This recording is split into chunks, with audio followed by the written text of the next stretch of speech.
Committee on Justice, sa impeachment complaints laban ho sa Vice Presidente, mga kabida.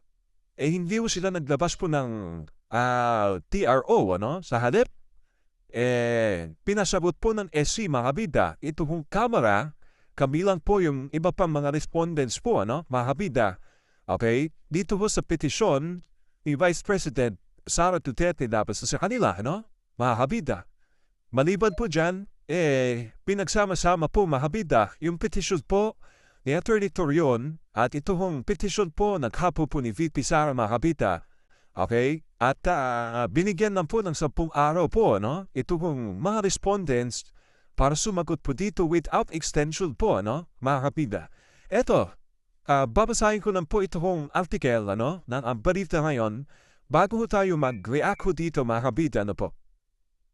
Naglabas ng mahalagang hakbang ang Korte Suprema kaugnay ng petisyon na inihain ni Vice President Sara Duterte laban sa nagpapatuloy na impeachment proceedings sa House Committee on Justice.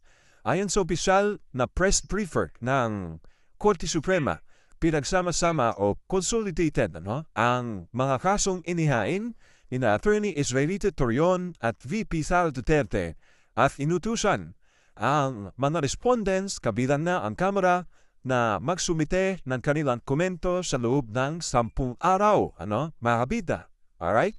The SC directed respondents to comment within a non-extendable period of 10 days from receipt of notice, mga kabida. Nilinaw rin ng Korte Suprema ang mga petisyon ay kumukwestiyon sa constitutionality ng impeachment proceedings laban sa Vice Presidente. The petitions question the constitutionality of the proceedings before the House Committee on Justice. Matatandang naghain ang kampo ni Vice President Sara Duterte na petition for certiorari and prohibition upang ipatigil o questionin ang umano'y paglabag sa tamang proseso ng impeachment sa Kamara.